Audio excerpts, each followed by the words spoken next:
Welcome to another edition of Carnivore Bites. I'm your host, Jeff Sherman, along with Dr. Eric Lopkin. And I think we'll start off with a curveball, no pun intended. Let's talk a little bit about baseball, Dr. Lopkin. What's on your mind? Yeah, we've talked about the downfall of Major League Baseball for a couple of years now on the air. And now that baseball came back this year, they set record ratings for ESPN. The local broadcasts are also showing record ratings. Major League Baseball showed they could finally adapt, and the changes they made to deal with the pandemic seem to be going over very well with viewers. You've got faster paced games, and the fact that there were no sports for so long, Major League Baseball was actually able to adapt, take advantage of this, and they've turned themselves around like very few organizations during this pandemic have been able to.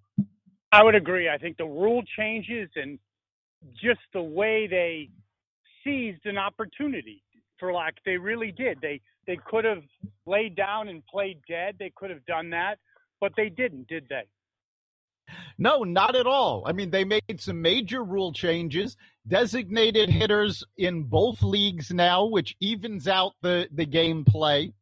You've got faster games because pitchers are required to face at least 3 batters.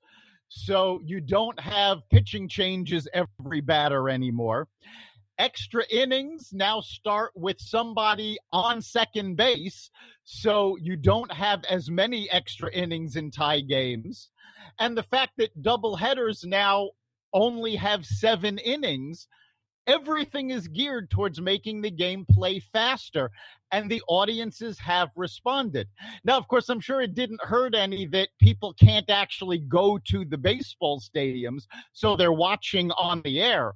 But the ratings have been higher than they've been in years. I wonder if they'll keep those rules. I think they should as we transition into let's just say, more of a normal life.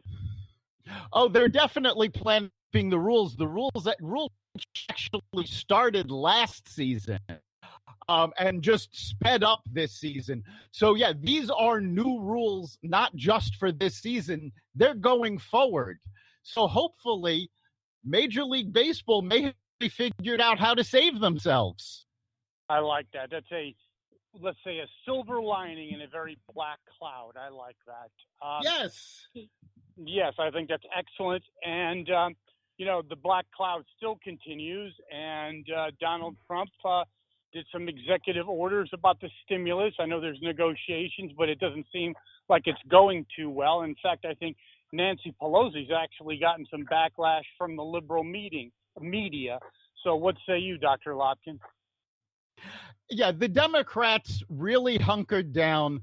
They wanted to make long-term changes rather than just passing a stimulus package. They were trying to get their agenda through. And when the Republicans said, you know what? No, let's just pass all the things that we all agree on. And the Democrats said no, it reflected very badly on them. Donald Trump did some executive orders. Honestly, some of them I don't agree with. I don't think they're going to help. And some that will help, I'm actually not sure he has the authority to sign.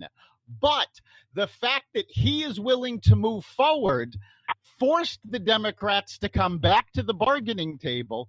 And it shows that the Democrats were not trying to help the working class. They were trying to get their agenda passed.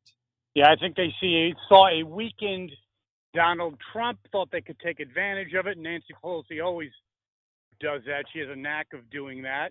I think she overplayed her hand, and I think it's helped Donald Trump, which you see him actually ticking up a little bit in the polls, in the polling numbers, don't you? Yes, he has been ticking up. People have been more approved of what he's doing. I still, at this point, for re-election, have him at 50-50. I honestly believe this election's going to go to whichever candidate takes their foot out of their mouths fastest. Agreed. Well, speaking of someone who's known for putting his foot in his mouth, Senator Biden, Vice President Biden, picked Kamala Harris as his running mate. What do you think of that? Honestly, I think this is not going to help him as much as he thinks it will. He was determined to have an African-American female to try to get female voters, African-American voters. Here's the problem. Take a look at Kamala Harris's performance in the primaries. She didn't even make it to the first primary. She was eliminated quickly. Why? The African-American community doesn't like her because she, as Attorney General, she prosecuted more African-American males than any other AG. She has not been there for the African-American community. And I think that, combined with the fact that she attacked Joe Biden for not supporting busing and desegregation way back when, this is not a ticket that's really there for the African-American community. They're trying to make image stand out over substance. Will they be I would able agree to with do that. it?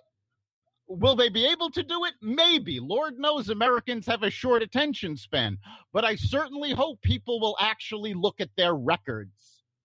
Yes, I think that's true. And also, beyond her record as AG, she also was not a good candidate. She just wasn't compelling. No, she was a terrible president. Yeah, she was a terrible presidential candidate. And the fact of the matter is, she's from California. California was not going for Trump anyway, so she's not bringing any electoral votes to the press. Yes, I would agree. So overall, you think it's a net wash? I think it's a net wash.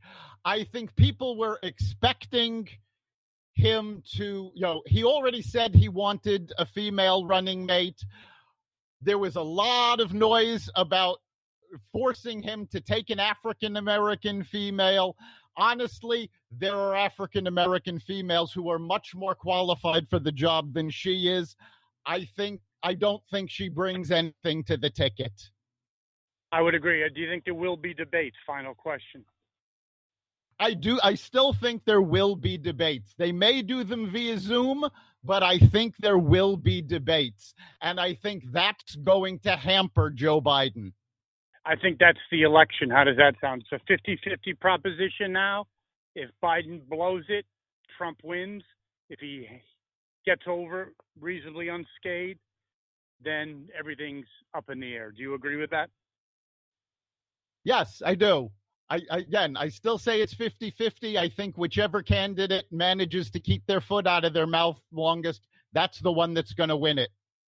And unfortunately, both candidates have long histories of sticking their foot in their mouths. I would agree. Well, Dr. Lopkin, any final thoughts, or should we just conclude this edition of Carnivore Bites? I think that's pretty much everything. We had, some primaries go forward this week.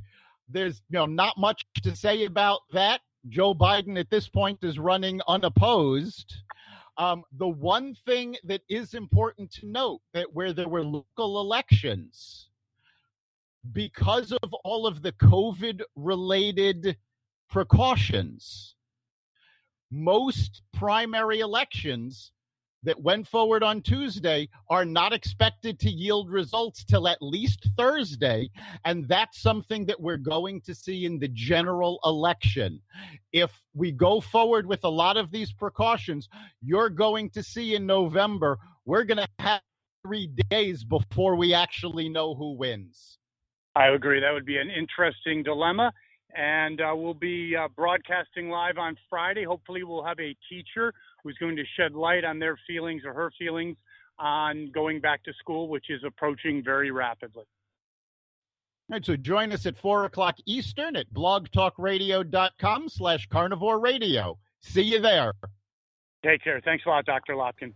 You've been listening to Carnivore Bites, part of the Exvadio Podcast Network. You can catch us every week on carnivoreradio.com xvadio.com/podcasts, the Apple Podcast Store, Google Play, Spotify, iHeartRadio, and wherever you find podcasts.